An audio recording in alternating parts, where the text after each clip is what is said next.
I'll be definitely doing that. Welcome to the Entrepreneur of the Decade Masterclass Session 2.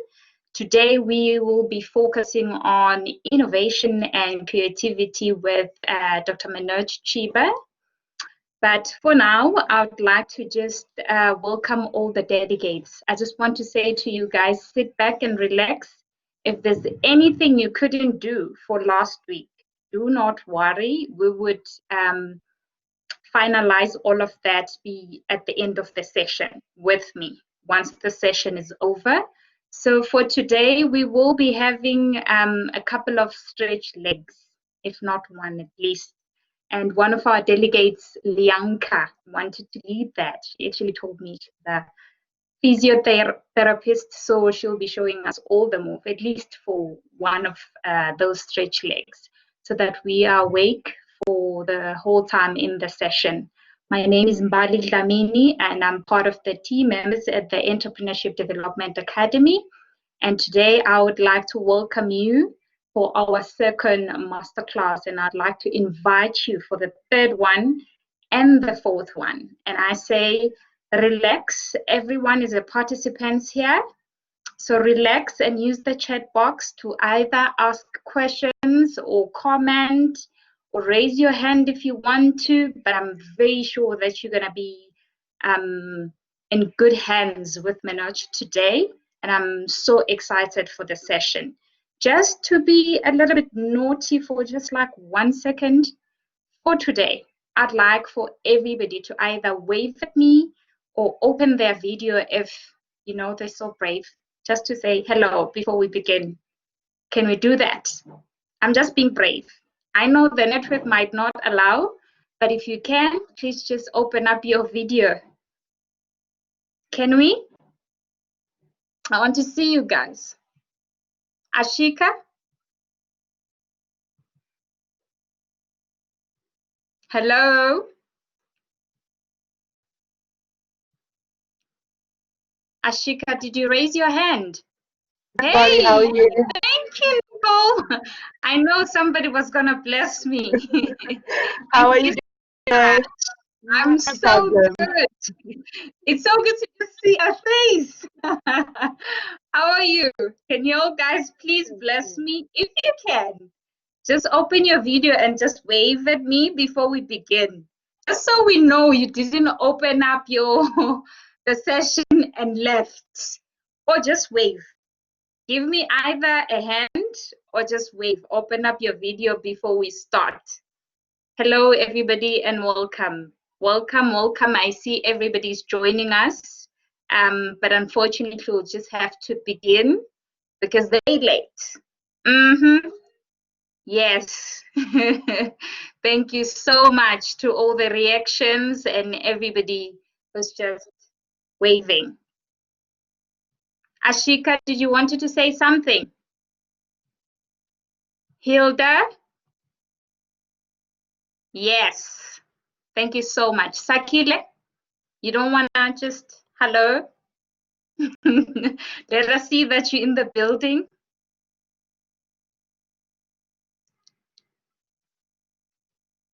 Okay, Sakile. Yes, thank you so much.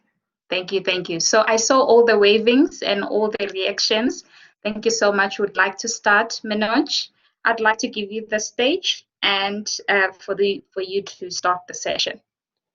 Okay, morning, Mbali. I'll switch on my video to everyone so yes, you can please. see. I do want you to switch off your video. I'll switch it off shortly, but I thought I'll show you because otherwise people think that there's an AI robot sitting behind us here and talking and quickly giving you answers, and we're amongst colleagues here. So welcome and thank you for spending the next, let's call it 2.5 hours with each other. I'm hoping to add some value and stretch your mind, because whenever we talk about innovation and creativity to a large extent, it's really about how do we start thinking differently. So Mbali, thank you for the introduction. Just a bit on myself for everyone that's here is I'm a full-time faculty member at the Gordon Institute of Business Science. What does that mean is that I teach a number of different courses, and I'm the second most hated person at GIBS. If I put my hand up and I say that, don't ask me who's number one. I'm number 2, right? And the reason I'm number 2 is quite simply because I lecture MBA's statistics. And if you just think about that, in general, people, as soon as they heard maths and they heard stats, they hated me before I even started speaking and meeting them. But so let it be. I've been teaching that for many, many years. Education background, yes, I've got a formal education in mathematics and statistics, and a PhD in international business strategy and structure specifically. How did I end up where I ended up is often an interesting one. I made a huge mistake on the 1st of April 2017, and that day will always haunt me to a large extent. Not haunt me, but really, it'll keep me up at night. On the 1st of September, on April Fool's Day specifically, I signed a deal to sell a company that I'd built up with myself and a partner. We built it up to 248 individuals, and we sold it off eventually. After 6 months, I wish I still own the company now, but unfortunately, the company I sold it to was finally bought out by Altron Bytes Technology, sort of, I think in mid-2018 or late 2018, 2019. And so that's where I've come from. Have I had many businesses that I've started and failed at? Yes, 100%. I think we both, every one of us, if we don't try and we don't fail, we don't learn. So I often start off with that because it's important. I made a decision at the late last year. It was, and after speaking to my boss at GIBS specifically, Dr. Mtumbeni, who's the dean at the moment, and I said to him, boss, I've been getting a lot of requests and all of that, and I think I'm going to start up again. And guess what happened, ladies and gentlemen? It was supposed to be the year of clarity, 2020. And what happened was quite simply, unfortunately, COVID hit. So I kicked off a business and everything in sort of towards the end of January. And I think it's the way that, and what I'm going to talk about specifically today, that's really stood me in good stead, even though kicking off a business earlier this year, but then slowly being hit with a shutdown or a lockdown, as we call it, from a COVID-19 pandemic perspective. But really, and it hit me hard to sort of in August specifically. I'm very quite hands off at the moment because of work at GIBS and all of that. But my partner in the business, at the end of August, when you've got to sign the salary bill, it was interesting for me to know that we'd actually employed employee number 13. And so I said to him, we need to get employee number 14 on very quickly because I'm very superstitious around this here. What have I learned from some of my failures? Number one, you can't do things by yourself. That's been my personal reflection and learning. Number one, you need an ecosystem. You need an ecosystem where we all play part of the value chain specifically. And that's really what really matters here. But so, and I think it's interesting times that we sit in, ladies and gentlemen, for all of us on this call specifically here, is this notion of, let's call it innovation and creativity to a large extent. Let's just be clear, these are not once-off events. These are not events because of a global pandemic that's really hit. I started off telling you I'm a statistician, and when we build and we think about the world, we think about it in what we call highly probabilistic times. It really dawned on me last night when I was facilitating a panel of discussion on artificial intelligence specifically, that one of the things that we fail to understand specifically in this new world that we're in the tech world, the artificial intelligence, robots, and all of that nice stuff, is that nothing in decision making, specifically looking into the future, when you make at the point of making a decision, you're never 100% sure of the outcome. And if I just think about that for many of us in the banking space or people that understand the banking, we've all got a bank account to a large extent. One of the biggest risks any bank faces at a global scale is the transfer of money for terrorism activities. And even if I flag as a data scientist, as a flag, that 98%, that I'm 98% confident that this transaction from Lianka to Nicole is legitimate, there's a 2% chance that, listen, that 100 Rand that's being sent from Lianka to Nicole is an example that could really have huge implications on the organization. They could be smacked with $100 million fine specifically for abating and abetting sort of terrorism activities. And so why do I talk about this here? Because there's always a level of risk, ladies and gentlemen, specifically when we talk about innovation and design, thinking specifically, and creativity. What I'm going to do is I'm going to push your thinking up front. I'm going to share my screen. And if I ask if there's any questions, to please just pop them into the chat box or raise your hand or just tell me, Manoj, listen, I've got a question. And the reason I'm asking for that, or saying that specifically, is because I'm going to share my application. I'm not going to upload my slides onto Aspire. It creates a bit of problems with stability. So I'm just going to share my other screen. So please just bear with me. And then just as Mbali was saying, is that the way I've been doing the online stuff, for quite some time now, is quite simply saying, okay, we're not going to sit in front of this computer for more than an hour. So I'll go and I'll do 40, 45-minute chunks, as I like to call it. And then what we'll do is that we'll have a leg stretch. I think at the first break, Lianka would like to speak to you. So I think, it's around sort of 8:40, if I look at the time right now, that's when we'll take our first stretch, to going up our coffee intake, but also get leg stretches and hear from Lianka at the same time. Because I firmly believe, even in this day and age where we all have been forced to go online to a large extent, is that we must look after our health. Number one is our mental health, and we've seen some big technology companies also talking about this. Yes, it's really important. So I'm going to share my application. Please let me know that you can see the right type of slides. And let me just share. So please just, Mbali, if you can just confirm that you can see my slides and you can't see the presenter view, or you can see the presenter view. Which set can you see? I can see your slides, but I can also see, I think, the presenter view. And now? Now I can see your slides. Perfect. Cool. Not the presenter view. Perfect. Thank you, Mbali. It's amazing, ladies and gentlemen. I've got two screens, and it always works like this. But let's get into this here. Mbali and Firoza asked me specifically, and the EDA here at GIBS asked me to talk about innovation and creativity, unlocking your ability to innovate for competitive advantage. And I think what's really, really important here is these are two buzzwords. When I talk about these things, ladies and gentlemen, the one thing that I often see is that we talk about, let's innovate, let's be creative. And I often ask myself, what does that mean? And so we're going to start off with a very basic perspective on what innovation and creativity is. And then I can see many people saying, but Manoj, I'm not creative. Someone can correct me and keep me honest here, but we often talk about this left brain stuff, this right brain stuff, which is stuff I really don't understand. And to be very honest with you, I don't think it's got to do with my left brain or my right brain. I'm sure there's some science behind it, but I think we can all be creative. To be very honest with you, I think we all really can be creative. So what we're going to talk about broadly today is quite four sections, as I call it here. The introduction, which I'm going to stretch your thinking with. Specifically, how do you pivot, and what do we know? What works and what doesn't work from a pivoting perspective?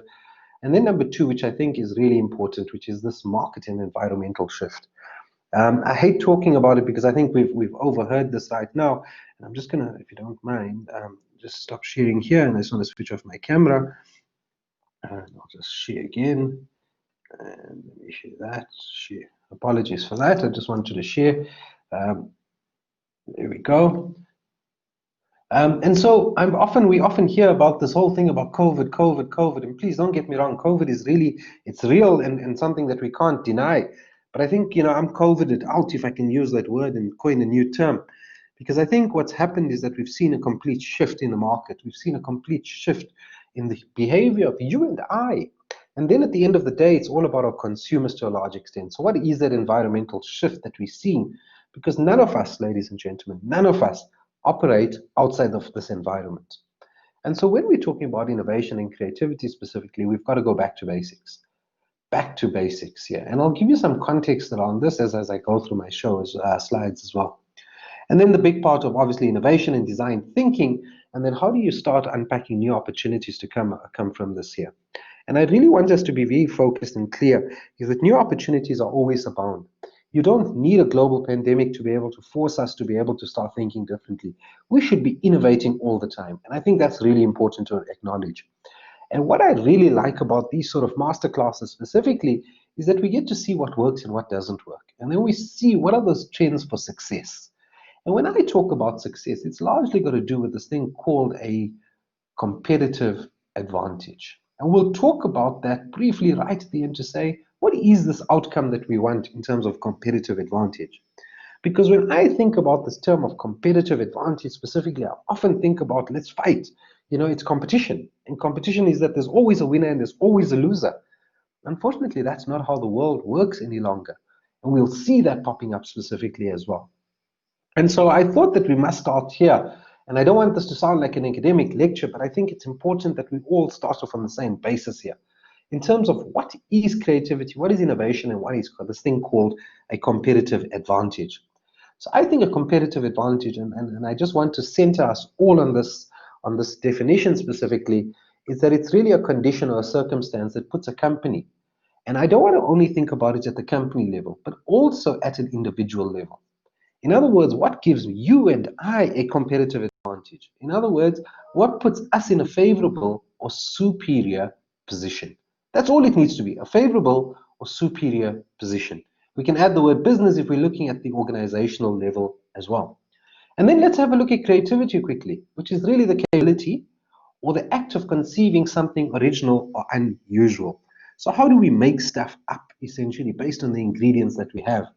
And then we have this notion of innovation, which is really about the implementation. And this is the one part that I often find that many of us fail to understand, is that we confuse innovation and creativity quite a bit. Is that innovation is about the execution. How do we execute something? And that becomes really key. And the reason I start here, ladies and gentlemen, specifically with the semantics perspective here, is that if we don't fully understand and start understanding what we're talking about, it becomes a problem. I always talk about this, and it's quite embarrassing to a large extent, because I was invited to Standard Bank for a meeting about two and a half years ago. And in this, in the traditional sense, I had to be there face to face, and then, all meetings seem to be set for an hour. Yesterday was one of the first times I had a meeting that was set for a very odd 35 minutes, which was really interesting for me.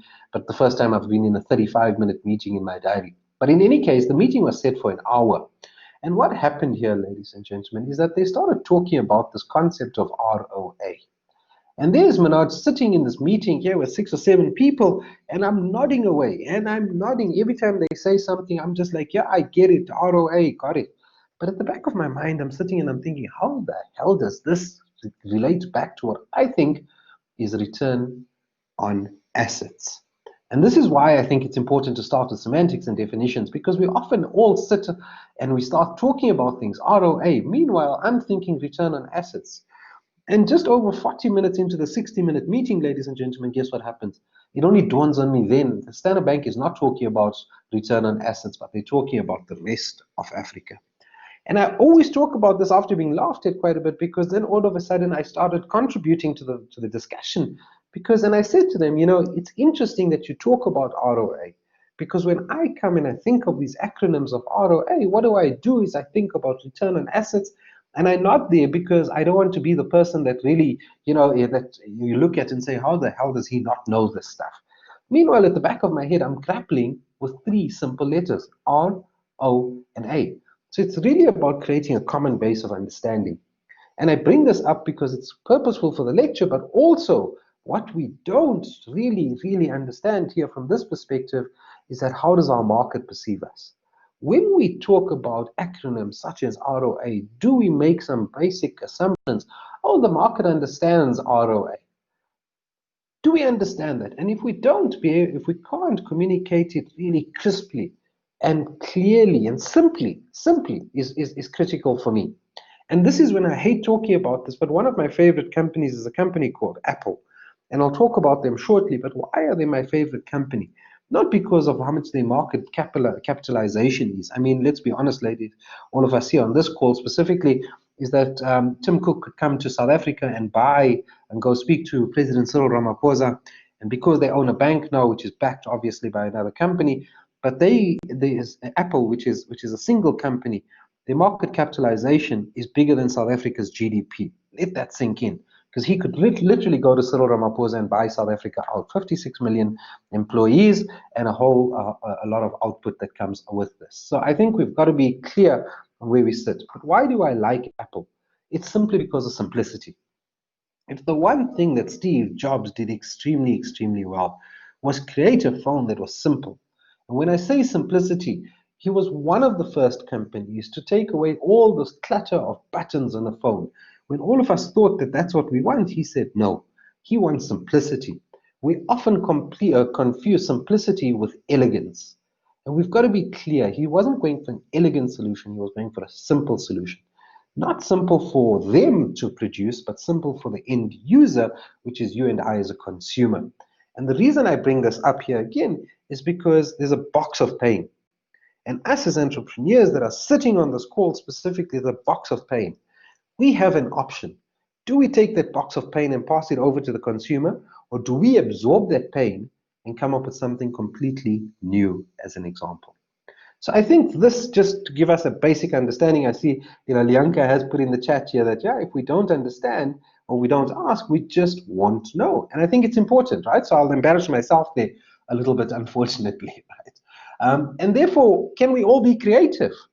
If I ask that question, and if I could see everyone, people will be looking around and saying yes, no, and then the person who strongly believes that they're creative, what happens is that they feel embarrassed to say that they are. Let me just put this up. I'm giving you sort of, let's call it 5 ingredients here.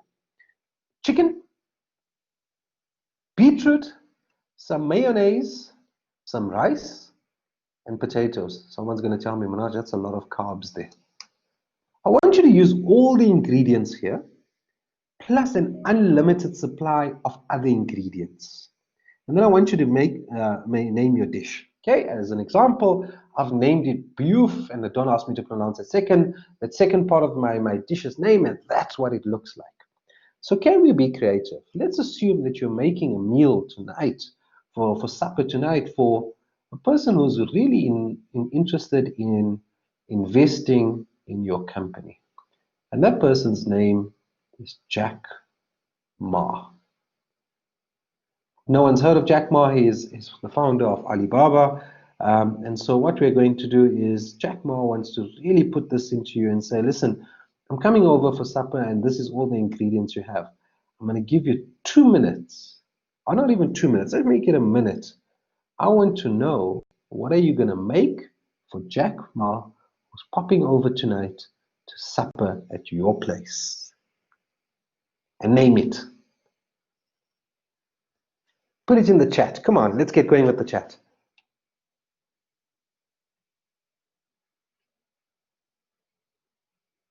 Don't be shy, come on. What are you going to make for Jack Ma?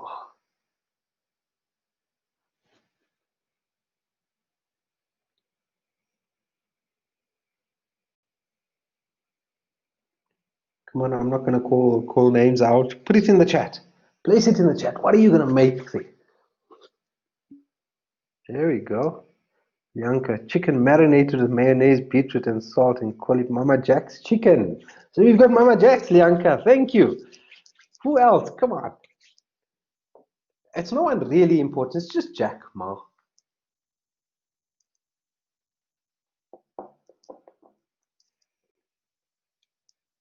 Jack Ma. You've got 30 seconds more.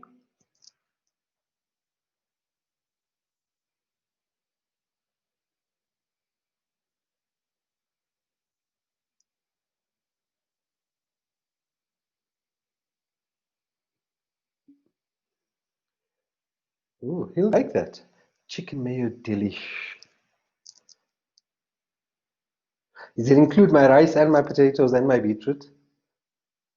Come on, Hilda. Come on, I need 2 more answers. I need 2 more answers. Amanda, go for it. Chicken potato salad. Stefan, we're going straight there, right? Love it. Amanda, go for it. Albert, sorry, I can't work out my chat. So I would do chicken a la king with a dessert of beetroot sorbet. Mm. Is it too early to be talking about such food, ladies and gentlemen? Hey? Thank you for that, Amanda. Thank you for everyone. Cool. So Stefan says chicken mayo salad. Deveshni, chakalaka style chicken a la king, and call it C squared. I like that. Now, ladies and gentlemen, all of you have come up with, and many of you have shared this with us. No one's asked a fundamental question. What is Jack Ma like? No one. All I told you was Jack Ma is coming for supper. I've given you these ingredients plus an unlimited supply of other ingredients. And I said he's going to invest in your business. Guess what? None of us asked, what is Jack Ma like? And that, ladies and gentlemen, is the first point I want to make. What often happens here is that we take what we see like this as an example, and we can be creative, right? We can come up with some really nice stuff. I mean, let's be honest. Chicken marinated with mayonnaise and beetroot and salt and call it Mama Jack sounds nice. The chicken mayo delish. Hilda, we'll chat just now offline. That sounds really nice. Stefan, I've got the chicken potato salad on the side here. Deveshni, the chakalaka style a la king, and call it C squared. That sounds sounds really tasty as well. We all were being able to be creative, but none of us took the time to ask, what does Jack Ma really like? And now many of you will say, but Manoj, you're setting us up here. And I think that's what we need to do. We need to really start learning how to slow down. Because if we don't slow down, what happens is that we run and we solve problems that don't matter. And that's the first thing I want to highlight here. So the first thing, sorry, is what is Jack Ma like? So in the classical sense, what problem are we trying to solve for? We know we've got some assets in terms of ingredients for food, in this case here, but what exactly are we trying to solve for? You know, and a part of me, and I'll show you the numbers shortly, as part of what I do in my life is I try and keep myself busy. But one of the biggest things that I've been doing over the last, let's call it 18 months as well, is being involved in venture capitalism in South Africa specifically. I've partnered up with some VCs out in the famous Silicon Valley, which is quite interesting. And what they've given is $250 million US for any tech startups on the African continent. Can I tell you what's one of our biggest problems is deal flow. And the reason we don't have proper deal flow coming through at the moment or over the period of time is quite simply because we don't know what problem many of these things are solving. And every time we ask for what sounds very simple in terms of a product market fit, it goes really south very quickly. So we must please take the time to stop, reflect. We have an idea, but what is the problem we're trying to solve? So I just wanted to bring that up to show you two things. Number one, we can be creative with limited ingredients, even though I said you can have an unlimited supply of anything else. But number two, the big point of this here is what are we trying to solve for? And then what we have, ladies and gentlemen, is this, which is my next famous slide. So I'm gonna be the person who mutes people. There we go. So let me just move forward here. And let's look at this here, because this is another thing we often get trapped in very quickly. If I just talk about the top 5 most valuable companies by market capitalization, and I'm going to take it to 2017, just look at how our market and an environment has shifted. Number 1, in 2006, we see ExxonMobil, followed by GE, then Microsoft, then Citigroup and Gazprom. Fast forward to 2011, ExxonMobil, still the most valuable by market capitalization.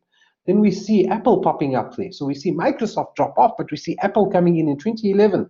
PetroChina. Then we see Shell. And then finally, we see the ICBC group specifically at the bottom of the ICBC. Fast forward to 2017. Have a look at the shift. Apple. Alphabet.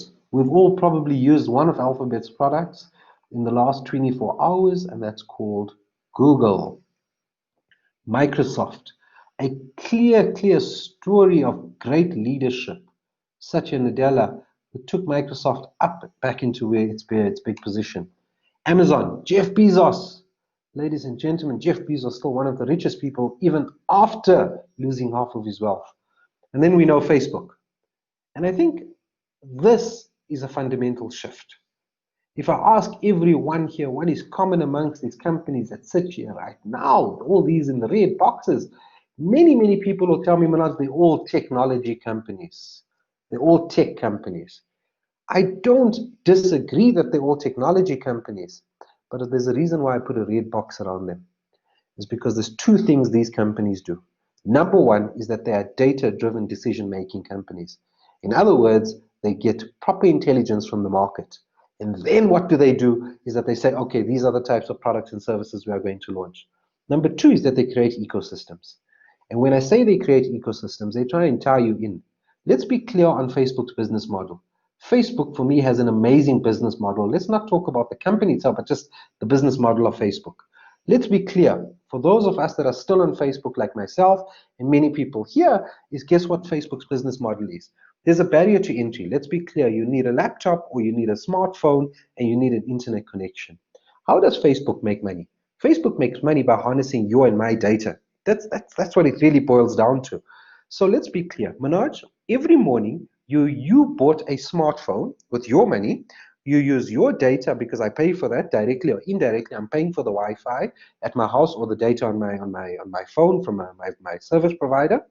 And then I browse on Facebook and I like and I dislike stuff and I share stuff and I don't share stuff just as something that I like to do. I'm connected to people. But hold on, there's a cost associated. Let's leave time out of it. There's a cost associated with me engaging on Facebook. But what does Facebook do? They harness my data, and who makes money? Facebook. So let me be more crude about this here. Each and every person that's on Facebook works for Facebook for free. And I want to ask, since when is it okay to go and work somewhere and not get remunerated for that time and effort that you're putting in? And I think that's what we've seen, because what we've really seen is a fundamental change in how do we start rethinking things here. And so we need evidence. That's number one. What is the problem we are trying to solve? Number two, let's do this here. Do we understand value? I particularly like this one here. So let's perform a quick test. Do we understand this thing called business value? And for me, and I'm sorry to take this lens right up front on a Wednesday morning, the day before the public holiday, or tomorrow when we celebrate what I call Pride Day and Heritage Day, but specifically, what is business value? For me, it's how do you add to the bottom line? So revenue. Let's talk about revenue. So let's think about this here. Imagine in 2010, I gave each and every 30 people on this call $1,000 from my back pocket in 2010. So I said to you, listen, $1,000 each and every one of you, and it's my money. So if you lose it, you lose it. But there's only a few rules to this game. Number one is that you have to invest my $1,000 in one of these 6 companies only. Only one of the 6 companies that are out here on the slide specifically. And then how would you rank their performance in 2017? So let's just say we're in January 2018. In January 2018, what we're going to do is we're going to take a stock. If you made some money, it would be nice for you to return my $1,000. Otherwise, what you have to do is you can keep it all. That's my $1,000. You don't have to worry. The other rule of the game is quite simple, is that you can't take $1,000 divided by 6. I don't want value investors. I want big bettors here. And remember, when you invest in the stock market or the stock exchange, specifically, you don't invest to lose money. You invest for high returns, right? So that's the risk you take. So let's look at the 6 companies, and I tell you to please choose from them. Elon Musk, Tesla. I want him back in South Africa just for his tax. Netflix. Many of us would have a Netflix subscription. We're single-handedly killing MultiChoice. I'm not sure if Mbali told you, but at GIBS we have a rule that you're not allowed to have white spaces on your slides. I shouldn't be telling people that in public, but in any case, I've said it and it's too late. So I just found Domino's Pizza, but a pizza shop. Amazon, Jeff Bezos, ladies and gentlemen, Jeff Bezos. I mean, Amazon, for me, I don't know if anyone's had a look at the entire organization as Amazon. I don't know what Amazon really is. Started off as an e-retailer selling books. They sell books. Now they sell clothes. They're even into logistics, and next they're even into the cloud. I mean, many of the biggest companies in the world consume their cloud services called Amazon Web Services. And then my favorite company, Apple. Apple, for multiple reasons, but Apple. And the one that we really probably used in the last 24 hours, Google or Alphabet specifically. So I want you to quickly, I'm going to give you 30 seconds. Remember, it's my money, not your money. You don't have to worry too much. You're all going to make some money. Where would you have put this $1,000? In the chat, tell me, where would you have invested my $1,000? Let me just take you one step back here. Got that. And then we've got this here. Patricia, Tesla. I like that. We just want, but I want the tax. Come on, more, much. My money, come on. There's enough of us on the call. I want to see who we're investing in. Patricia has chucked money and said, Manoj, Tesla, go for it. Cool. I'll take the $1,000. Fortune, hey, Amazon. Huh? Yeah. Morning, how are you? Google, Amazon. Justin is also going for Amazon. Netflix. I'm a finisher. South Africans, where's the Tesla? Where's the Ubuntu gone now? How? I want Ubuntu here. Oh, Paul is Googling, Bali's Amazon, Jonathan Amazon. Yeah, Cool. So let me show you the results, and I'll tell you why these results come out such like this, as this here. Now, none of us, unfortunately, that we saw in the chat here, invested in this company called Domino's. So this, again, is about truly understanding what value do these organizations add. I can talk about bottom line earnings, and I can talk about all of that nice stuff, but the reality is that in January 2010, had you invested $1,000 into one of these 6 companies, you would have made the biggest return out of a company called Domino's. Now, Domino's, to a large extent, is closing its shops here in South Africa, but I still think here, ladies and gentlemen, it's what makes Domino's successful. And it's really about that matters here. So Domino's was one of the first companies, not the first company, but one of the first companies that really implemented personalization. So, you know, when you can buy a takeaway, I particularly like going to Chicken Licken, and then I stand there, get an order, and then I stand on the side, and then they say, number 256, and there's 8 of us, right? Domino's changed that to a large extent. What they said is when I ordered my pizza, is that they said, okay, can you give me your name? And I said, Manoj.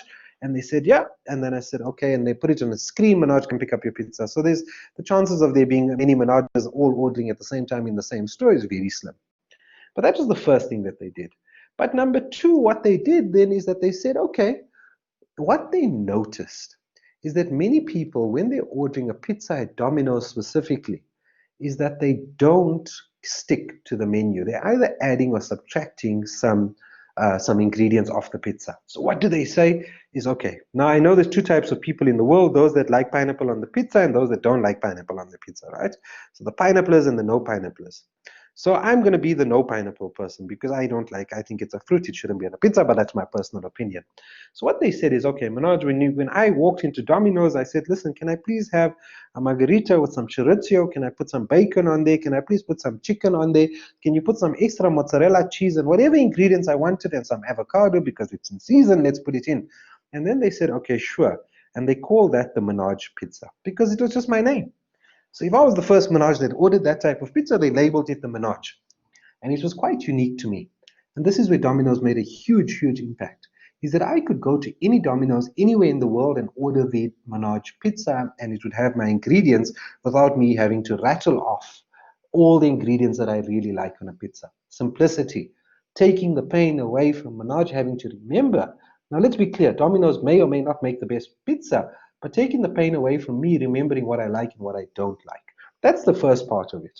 The second part, which I think is more interesting here, is that Domino's, even in a tech-dominated world, social media-dominated world, fundamentally flipped the marketing strategy.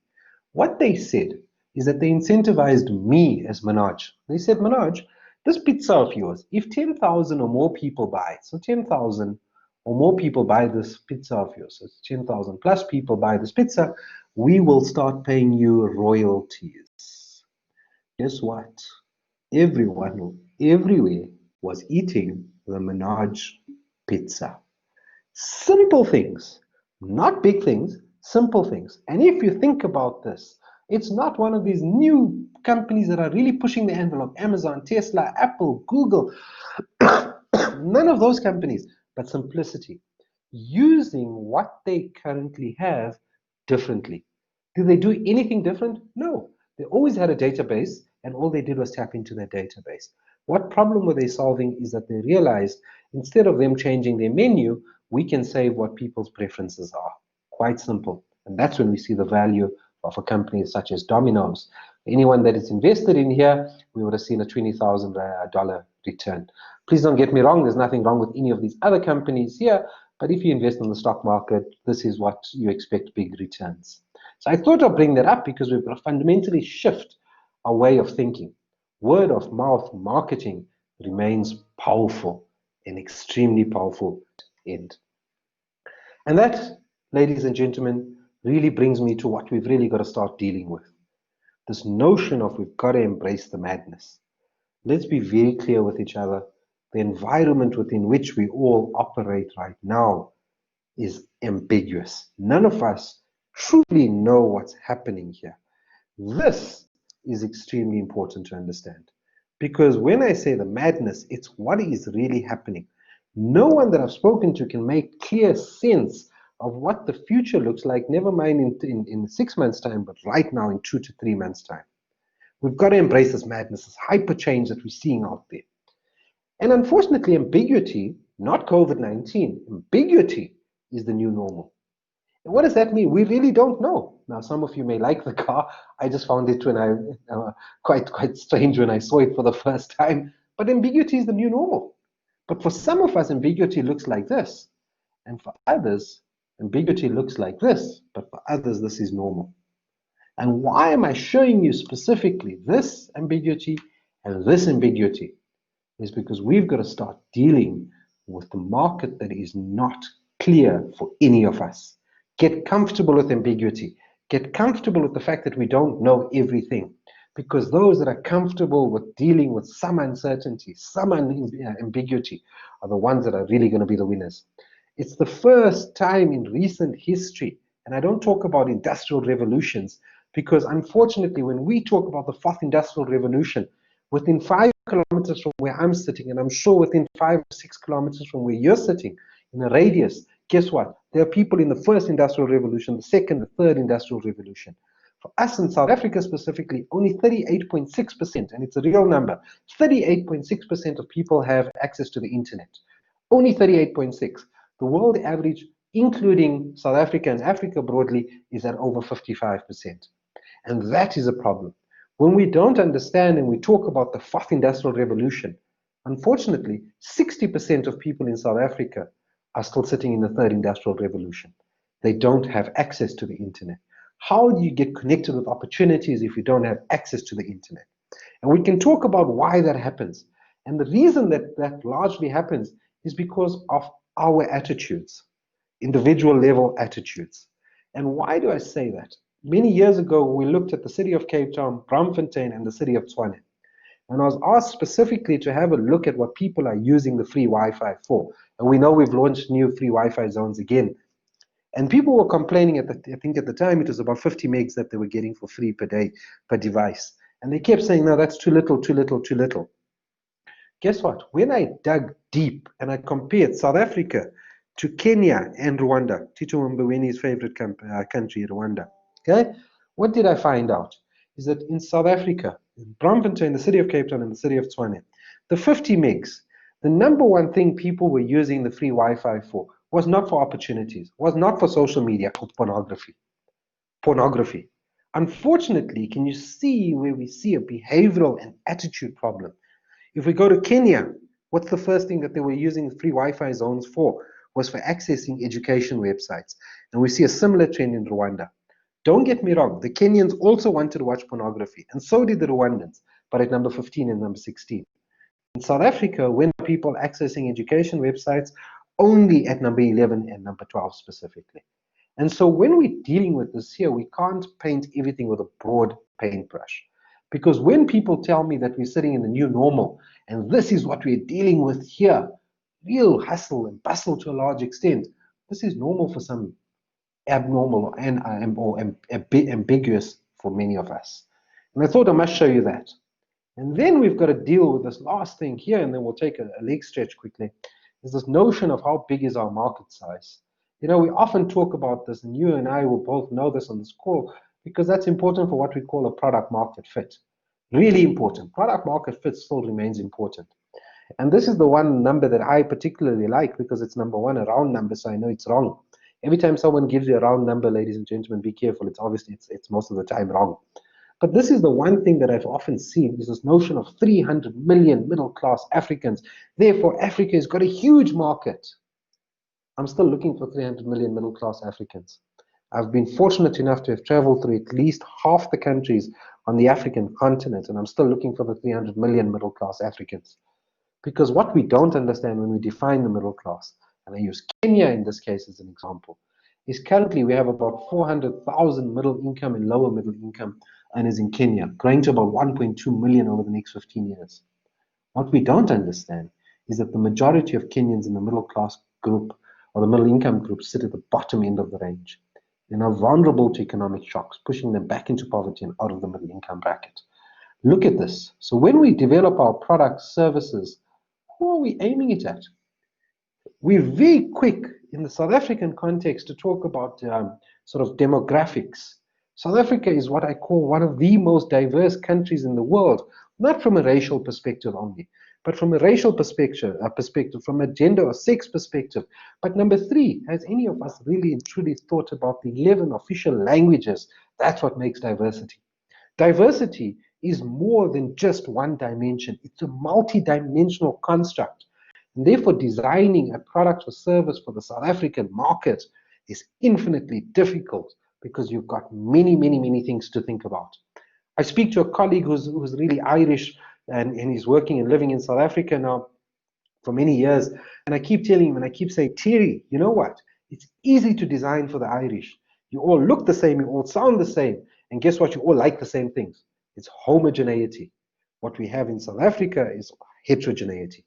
Let's acknowledge that, but understand the challenges that it brings with it in terms of trying to figure out a product market fit and how do we see our market sizing specifically. And so when I unpack all the numbers, unfortunately, on the African continent, if we take it away and bring in all the nice variables in terms of being able to, these individuals that are vulnerable to small economic shocks, is that the real number is really around 100 million middle-class Africans. That's how many people in the middle class in the African continent. And therefore, it brings me to this point, and this is my last slide, and we'll take a leg stretch where Bianca wants to speak to us. She can speak to us. I told you earlier is that I'm part of a fund that really is looking for tech startups in South Africa, and we've got quite a bit of money behind it in terms of people from other organizations or in other parts of the world, specifically Silicon Valley and Silicon Docs, that are willing to invest in many tech startups. This was one that came across my table specifically. And I'm part of this consortium that's looking for these investments or doing these investments simply because I understand market sizing. I'm not smart in any other case, but I can understand a market size and I can crunch some data. So when this proposal came to us, and we generally fund off a PowerPoint, they said, listen, for whatever this idea was, is that the addressable market size in South Africa was 300,000. Sub-Saharan Africa, 2.3 million. India, 3.14 million. China, 2.5 million, and they included the US homeschooling, which made sense in the broader context, which is about 135,000. Now, let me be clear, ladies and gentlemen, is that when I crunch the data, I find there's the market size in South Africa is 36,000, Sub-Saharan Africa 159, India just over 500,000, China just under 500,000, and the US I see it around 207,000, not 135,000. Now, if this is where we should be having our debates, not around the idea, but do you actually have a market size? I often tell people this here, is that your idea is great, but do you have a market for it? And then never forget that in entrepreneurship, to a large extent, we can do our best. But success, and this takes me to one of my favorite authors, Daniel Kahneman, that success is determined by talent, but also some luck. And luck, as Gary Player said, the more I practice, the luckier I get. And that, ladies and gentlemen, let me just stop sharing there quickly, and we'll take us into when we come back. Can I switch on my camera? I think, Lianka, if you want to speak to individuals now, no problem, but I want people to take a 10-minute leg stretch. So you could either speak to them now or as soon as they come back. Up to you, Lianka. Hi, can you hear me? Yes, I can. Yes, we can. I can. Okay, great. So I thought that for the first one, we would just do some cardio. Can everybody see me as well? Yes, we can. Okay, great. So the first thing we're going to do is we're simply just going to punch across our screen. Simply just punch. That's it. Punch. And we're going to do some side punches as well. And then we're going to do some upper punches. Right. I'm going to take you through it. Let's go. Side, side, up, up, across, across, side, side, up, up, across, across, side, side, up, up. Few more. That's it. Side, side, up, up, cross, across, side, side, up, up. Great. Well done, everybody. That's fabulous. Absolutely brilliant. Thank you, Lianka. I switched my camera off there. So ladies and gentlemen, it's 8:50 on my side. Can we take a 10-minute leg stretch and I'll see you back at 0900. Thank you, Minaj and Lianka. You're welcome. See you in a bit.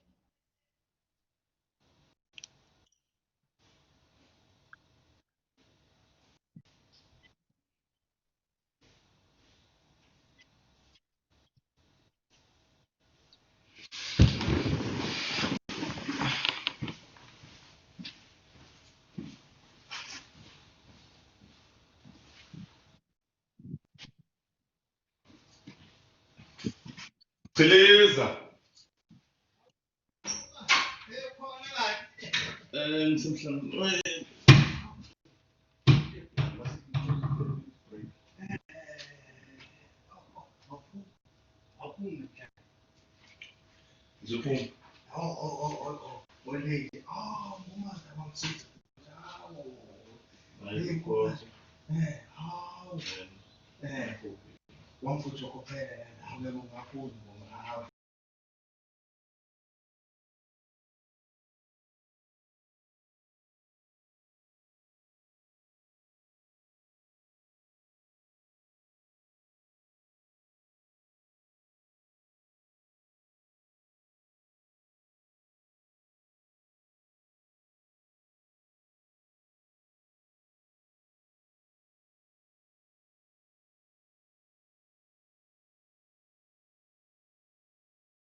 Hello?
So we're going to give it 1 minute.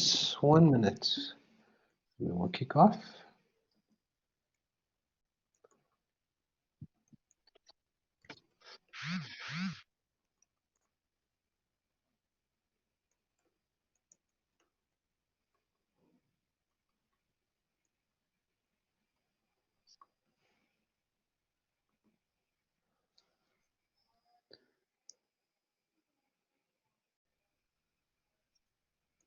Okay, let me kick off here. So let's see what we talk about in terms of pivoting. Now, this is something that's always interesting because for incumbents or existing organizations, pivoting should not require an event to force us to change. And what we're really going to talk about is what we see in the market and the environment shift specifically. And why is this important? Because none of us exist in isolation from an ecosystem. We often talk about this ecosystem and communities, that we all are really tied to each other. And that's important to understand as well. So pivoting, what do we know? And many of you would have probably seen me when I had my when I switched my camera on. But the first part that I really, really enjoyed was this first one here, from designer jeans to jeans masks, doubling down on the core competence. Tsepo jeans, ladies and gentlemen, Tsepo jeans. How much did I pay for my mask? I paid 75 Rand, 150 Rand for two, including delivery, which came to my house, and probably one of the better masks that I've worn over this lockdown period, which we're still in, obviously. But have a look at this. What's really important is that all he simply did was use the same resources that he had, which was what? Jeans, material, and he came up with a new product. The next one that we see, high-end limited edition handbags to face masks as well. And this was really interesting because the lady that came up with this, she had got some research from Asia, from speaking to doctors. Again, created from existing resources. So all the offcuts that were generally being thrown away, guess what? Leftovers became face masks as well. So we talk about the masks quite a bit because we've seen many organizations do that, and I think the market is highly saturated at the moment with it. But look at this here, art gallery, which was really only affordable to some of us to a large extent, and if you knew what you were investing in to a large extent. But what did the artist understand is about how do you get your brand out more and ensure income when income was really drying up.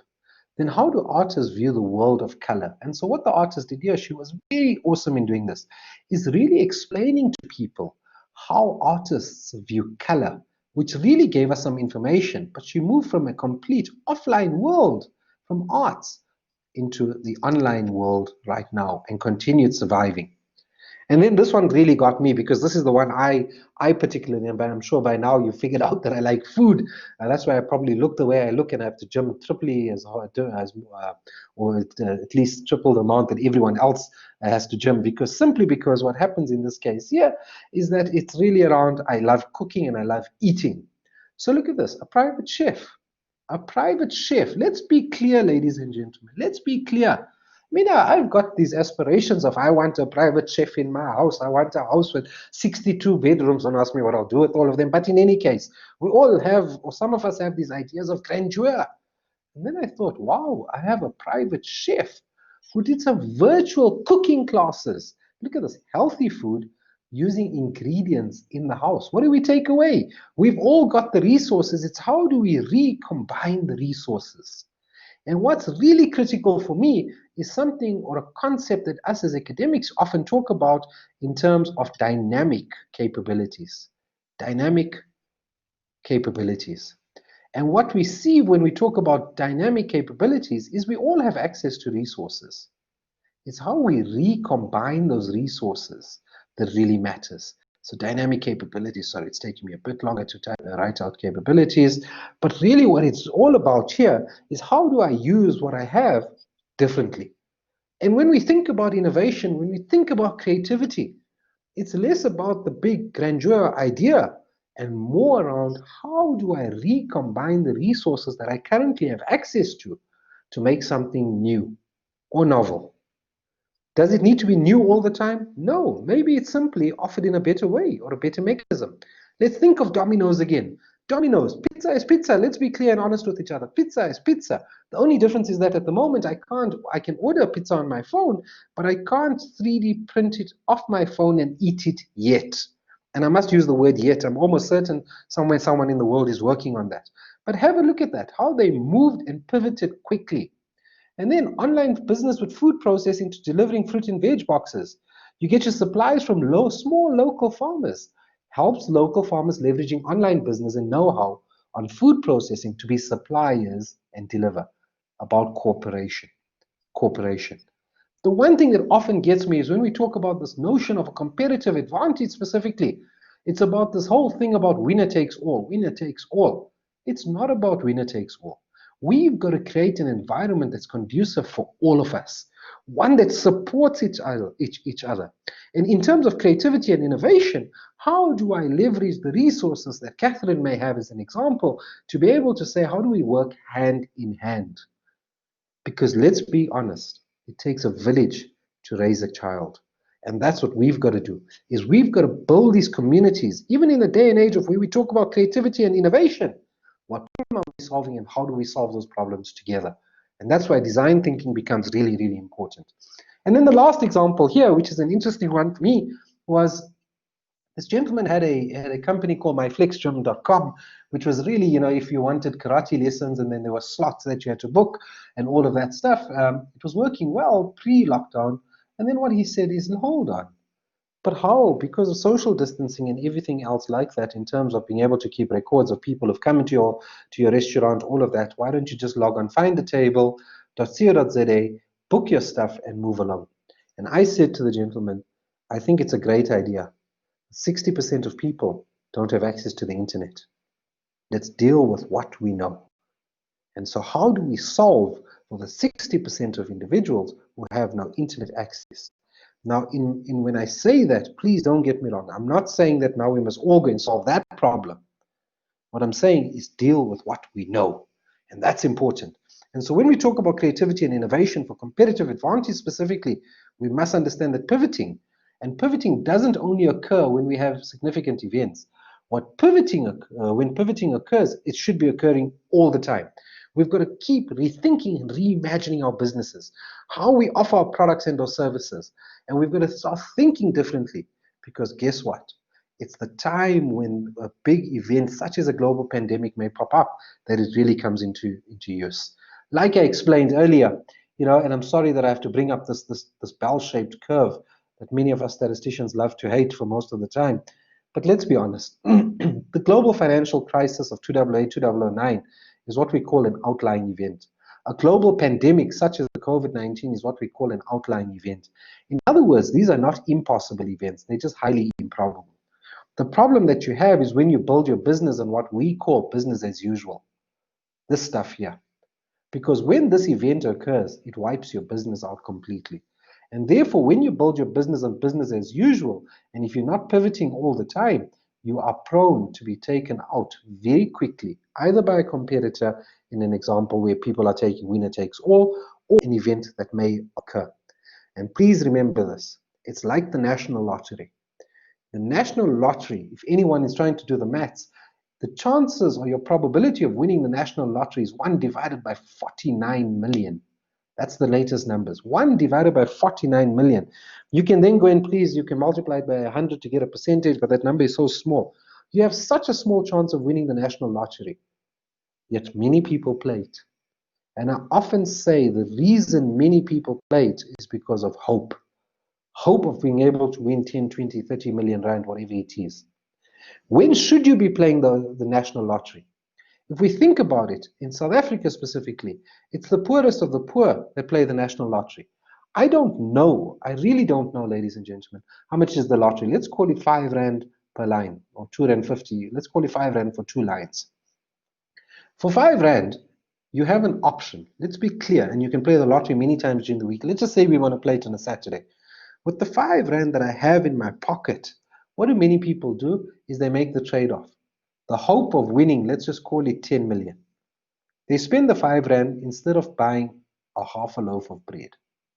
Just call it bread. Instead of buying food for my stomach, what many people do is that they take a chance on hope. It's gambling to a large extent. And the poorest of the poor who live in hope have to deal with that. For us that are on this call here, should we be playing? So in just closing this piece off is that we shouldn't, the poorest of the poor should not be playing the national lottery. They should be doubling down on what matters, bread, not hope, bread. Who should be playing the national lottery is you and I, ladies and gentlemen. Let's be clear. What happens is that if we lose 5 rand, it's not a major dent to us. 5 rand is not a major dent to us. And so why am I talking about this? Is because when we're in trouble, what do we do with our businesses? We become riskier in our decision making. We become extremely risky. We will try everything. We'll pivot to things that we don't even know about. Because when we're under pressure, guess what happens? We become riskier. And this has been proven over and over and over again. Think of business rescue practitioners. Business rescue practitioners. What they have found is that as the business is going down, what people do is they become riskier. In other words, they take bigger bets. But when the business is going well, what do? They sit back and they try and enjoy it. What I say, that's the wrong attitude. is what we should do when our businesses are growing is really taking the time to say, how do we pivot, how do we change, and what do we do? How do we do things differently? So we continually reimagine and reinvent ourselves to a large extent. So I thought pivoting was really important. And then we've got to talk about the market and the environment shift. The first thing we must all acknowledge, please, let's just acknowledge it right now. The operating environment has changed fundamentally for both businesses and consumers. Remember that you're a business as well as a consumer. No matter whether you're serving business to business or B2C markets, doesn't matter. Let's be clear, it has changed. Now, when we talk about this here, we often talk about what is this new normal. I hate the word the new normal because that new normal is here, it's now. The way we operate, the way we meet people is going to, and it's changed. No matter whether we're in a lockdown or outside of a lockdown, the market has fundamentally changed. If there's one thing that I hope many of you may have understood as well throughout this lockdown period, is quite simply looking and saying, what do I really need? What do I really, really, really need? Because I looked at myself and reflected at the start of this lockdown period, and I said to my wife, we have a lot of stuff that we actually don't need. Just think about us and how much we hoard, because it was nice to buy stuff at some stage, but we hardly ever use it. And so we must acknowledge that the environment has changed, and it's those that can change quick enough to this changing environment that are successful. And then we've hear about these buzz phrases, like I say, this new normal, and I'm scratching it out. What is the new normal? We often talk about behavioral change. There's a misconception it takes 21 days to form a new habit or change behavior. The fact of the matter is we are in over 160 days now. 160 days, except for essential workers, right? Is that it takes anywhere between 18 to 254 days to deal, to have a behavior change or form a new habit. So what I often say is we must deal with the facts, not the myth. Because this 21 days sounded nice and catchy. Let's deal with the facts that sit there. What we can be relatively certain about is business and consumers under current economic conditions will simply not return to what we call the pre-COVID ways, immediately, if ever. So while we focus on COVID, do we understand what the market environment looks like, or the market and the environment looks like?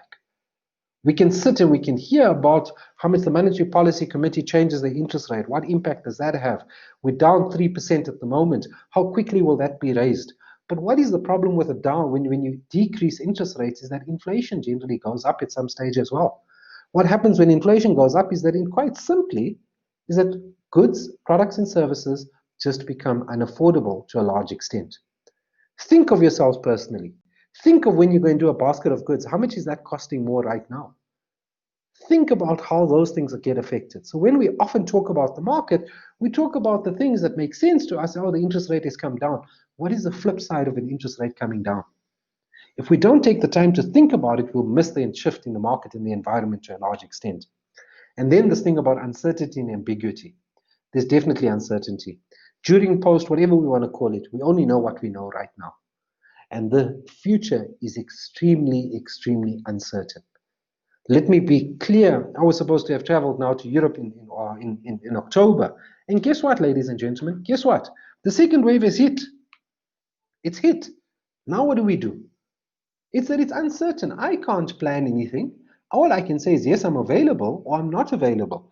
And otherwise, if I can't come out physically to see you in Europe, to some of the clients that I'm servicing, guess what? We'll have to do it virtually. Whether you like it or not, this environment has shifted. A number of my clients that I service sit in the Middle East. And let me tell you, when we wanted to do everything online, the Middle East was a late adopter onto this from my personal experience. And they said, no, Manoj, no. 3 months into it, when they realized, listen, international travel is going to be down and we still got to be able to do the work, they said, okay, let's make the shift to online. But here, what I'm trying to say is that we can only deal with the now. And maybe, maybe, and I put it in caps here, maybe a horizon of 2 to 3 months. The decisions we make now will have an impact on the future of your business. Let's assume, best case scenario, in the next 2 to 3 months, we have a vaccine for COVID. Fine, done, dusted. The economic problems that we're going to sit with are here for at least the next 18 to 24 months. And the economic problems and the muted GDP or the muted macroeconomic growth that we have affects each and every one of us directly, whether we like it or not. The fact that we've got employment or the fact that we've got some income coming in does not buffer us too much from the big changes that are out there. And so we must understand here is that we must acknowledge it. Let's get to the facts. Let's run away from these things called buzz phrases. And let's get used to this fact that we're really in this whole thing called an uncertain environment. And so the businesses you serve, specifically as entrepreneurs, and when I talk about businesses, please think about a consumer as well. A business, a consumer for me is also a business. I've got to treat each with the same amount of rigor and trust specifically and respect to a large extent. The demand for products and services, if not core and central to their core products and services, demand will be muted. Let's be clear. Some of you saw me how I look, and I'll switch on my camera shortly again. A haircut and a shave. Let's be clear, ladies and gentlemen. A haircut and a shave. I used to cut my hair twice a month. In other words, I should go to the barber shop, get a number one buzz cut, and they'd fix up my beard so I'd look semi-decent and my wife will still love me. But guess what? Over the lockdown period, I bought myself a pair of clippers, and guess what? I cut my hair and my two sons' hair. My wife won't let me near her hair or my daughter's hair, but I cut all three. Guess what? Demand will be muted. I can go to a salon. I can go to the barber shop and get this done. But guess what? My behavior has changed. It's like I've got it here now. It doesn't take much time. Actually, let's just do it. Let's just do it. So businesses you are and may have been serving are doubling down. I can tell you this hand on heart, all the way from big businesses down to individual operators, sole proprietors, really doubling down. What is doubling down? It means focusing. Focusing on what they're really good at to a large extent. And so we see this. Similarly, the consumers you serve, their circumstances have changed for the most part. We must understand that. Please acknowledge that. Regardless, the environment and the market within which you operate has changed. You can think or argue that this may be temporary, but I can tell you it's going to be permanent. We've seen the numbers, we've seen the projections, and what's more important is that by speaking to individuals is that we can see that they've changed the way that they operate. They change the way that they've operated or operating. And so we've got to go back to basics. And when I say go back to basics, what's really, really important here is to remember something, that we always got to stick to the basics. Even in a world of innovation and creativity and design thinking, understanding the basics are really important. And the one point that I always say is when we go back to basics, we must get the following right. The first thing is the basics for any business are the financials. Financials.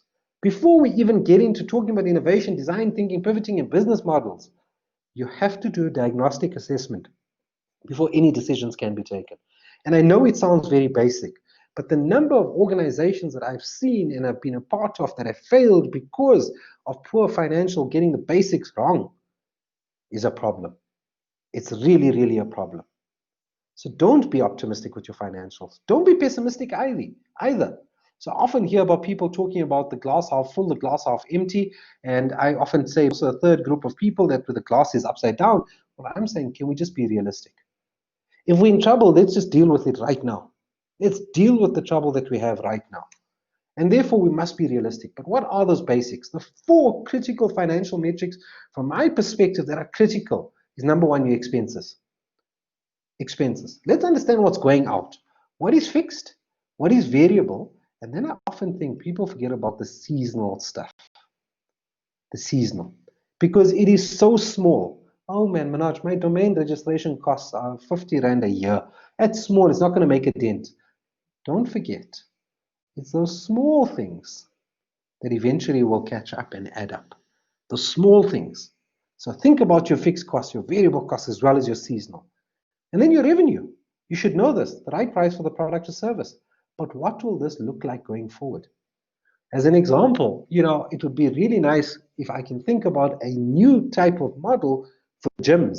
So I've canceled my gym subscription now, or I have to pay every month, is to fundamentally reimagine that it's not based on a monthly subscription model that you pay. In other words, every month you debit my account because I pay whatever it is, 150 Rand or 200 Rand a month to use the facility.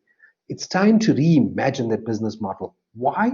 Because guess what? As a consumer of your product or your service, the gym, the facility, my circumstances may have changed as well. And so we must acknowledge that. Profitability, quite simply, revenue minus cost. Has this changed? Has this changed? How might this change? And if you're still operating, is it at a sustainable margin? Now, please, when we talk about sustainable margins, I don't want us to think about, I need to have a 25% margin because I need to float my lifestyle. It's about a suitable margin for your business, as well as for the demand of your product or service and your costs. And therefore, profitability is really important in this case here. And finally, the fourth one that I think we must always keep an eye on is cash flow management. The above is about expenses and profit, but what about the future? How do we manage our cash flow? Where can I cut costs? The one part that really pains me is big organizations specifically. The first thing that when they talk about cost cutting, the first thing that they think about is, oh, hold on, we can cut some our staff numbers down. I think you can actually cut out fat in other places before staff. Number two, have you spoken to your stakeholders? Do we actually know who our stakeholders are? Which ones are critical to take along this journey? And then are there funding opportunities? And I often say this one here, it takes a lot of effort, but the reward is really, really important. So I think these are the four basics that we must get right from an understanding of business before we can even talk about innovating, because this is getting to the nuts and bolts of this. I said to you earlier, I lecture the MBAs, and I often ask them, how do you calculate a return on investment? And then because I know their job titles to a large extent, then I say, how do you calculate a ROA? Not that I teach finance, I teach stats, like I told you, because these are all stats in my opinion, right? How do you calculate profitability? How do you calculate things like GDP? Why do I ask them all of that? Because when I look at the title, I often say to them, but surely you chuck out the word GDP, unemployment, ROA, ROI so often that you should know exactly what it means. And what we find is we often run behind these phrases here. But what I often find is that the basic financials of being able to read a cash flow statement or something, really, really, really, unfortunately, people don't get right. And I would spend time understanding the finances, because unfortunately, where we sit in the world without a handle on your finances, no business can survive. And I've seen this. And so that's what we talk about there. And so we've got to now get into what I call the innovation and design thinking part of this here, because that's what we're here to talk about. So we'll spend the next hour and a bit talking about this here. So innovation and design thinking. Design thinking, ladies and gentlemen, is quite simply a process. It's a process of being able to go through and select what you believe is going to be the most successful or the most important idea. So when we talk about innovation and design thinking, again, I start with the definition. Because innovation, for me, is using what you have differently to solve problems faced by your business as well as by your consumer. It's to solve problems. I often get accused, because you've heard me talking about the west coast of the US, specifically Silicon Valley, and then we're sitting in what we call or emerging markets to a large extent, the emerging markets, and then I often get told, Manoj, you keep talking about the developed markets and the emerging markets. And I say, I acknowledge there's a big difference here. Because when I look westward, I often think there's some cool stuff.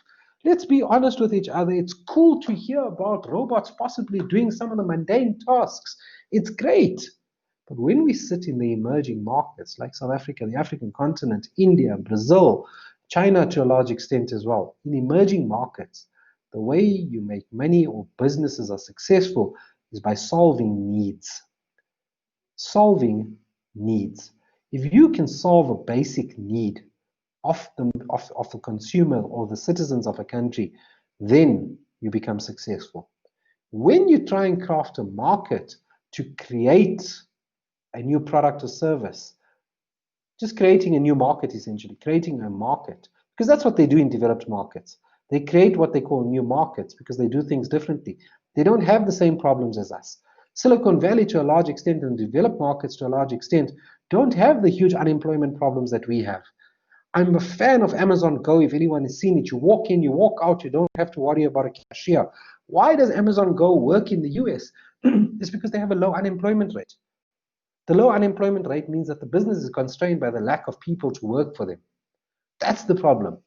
But when we sit in emerging markets, what are those basic needs that we are solving? Think of M-Pesa. M-Pesa is a great study. Nothing great or nothing massively disruptive about M-Pesa. But M-Pesa, to a large extent, is successful because it solved a basic need.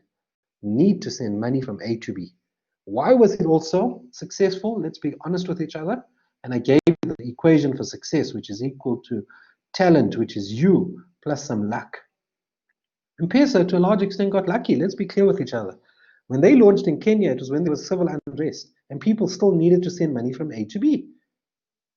Right? It still had to go from A to B. So they had some luck in terms of the environment. But when I talk about luck, it's not about I'm unlucky.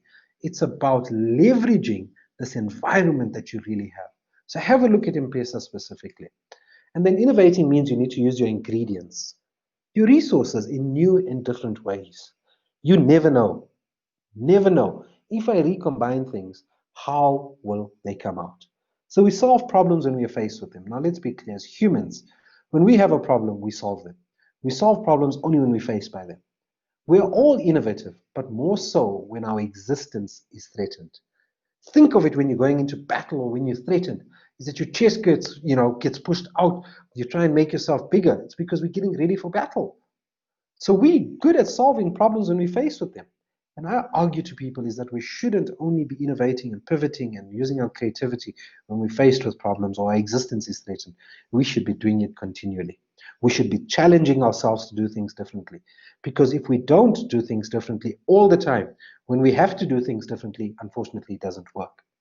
And then we have this notion of design thinking, which is really, there's always been central to, design thinking has always been central to the development of products and services.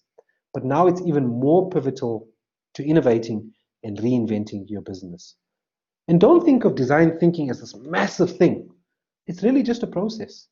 It's a methodology to a large extent that really says, okay, what problem are we solving?